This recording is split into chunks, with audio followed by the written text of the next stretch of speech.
लापरवाही का नतीजा। शाम का समय था। गट्टू और चिंकी स्कूल से घर लौट रहे थे।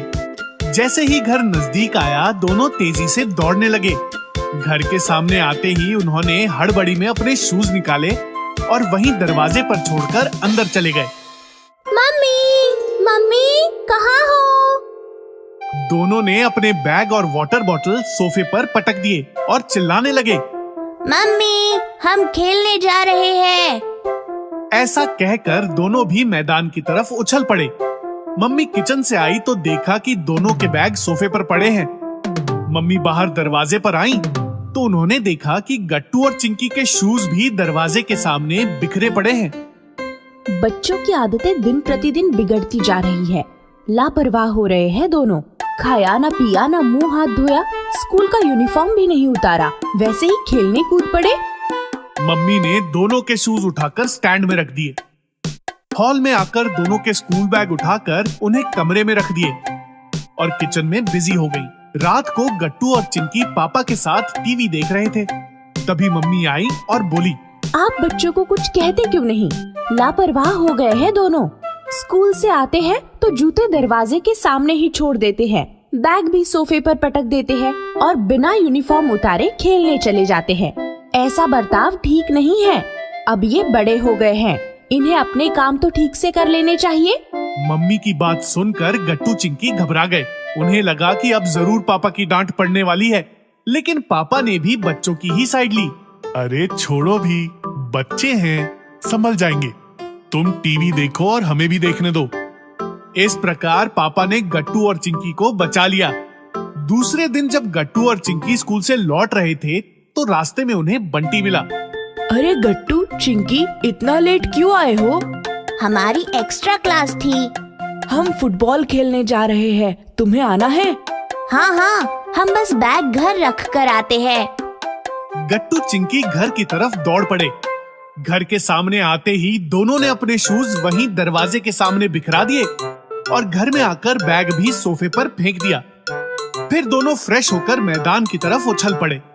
मम्मी किचन से बाहर आई तो गट्टू चिंकी की हरकत देखकर गुस्सा हो गईं। हाँ, आज ना मैं इनके बैग उठाऊंगी ना जूते।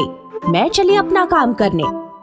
ऐसा कहकर मम्मी किचन में चली गई। शाम हो गई। पापा ऑफिस से लौट रहे थे। फोन पर बात करते करते पापा का ध्यान नीचे बिखरे जूतों पर नहीं गया और पापा का पैर एक जूते से फिसलकर वहीं गिर पड़े।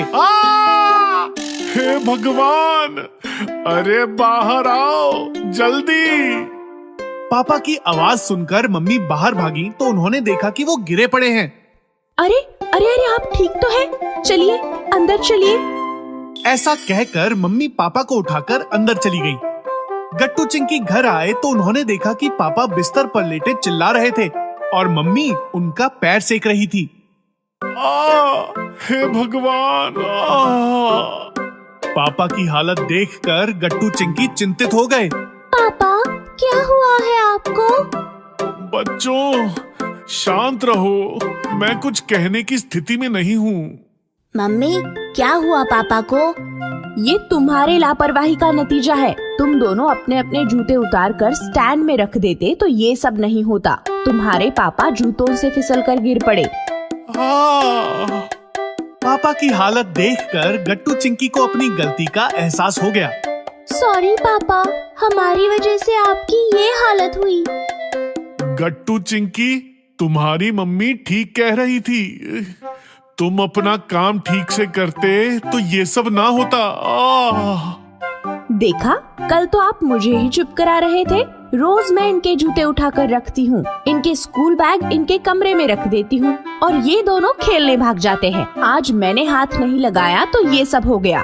अरे भाई, मुझे ढेर सारे काम होते हैं, इन्हें कम से कम अपने काम तो ठीक से करने चाहिए। मम्मी पापा, हमें अपनी गलती का एहसास हो गया है। अगर हम जूते स्टैंड में रख देते, अपने अपने बैग कमरे में रखकर शांति से कुछ खा पी कर खेलने चले जाते तो ना पापा को तकलीफ होती ना आपको। अब हम ख्याल रखेंगे कि आप दोनों को हमारी वजह से कोई तकलीफ ना हो।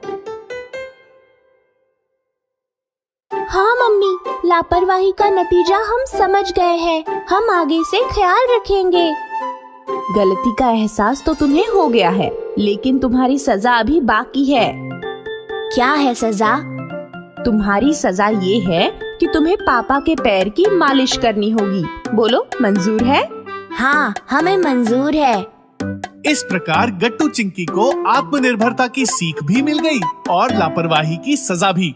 अगर आपको हमारी वीडियोस पसंद आ रहे हैं तो इन्हें लाइक करें, कमेंट करें और सब्सक्राइब करें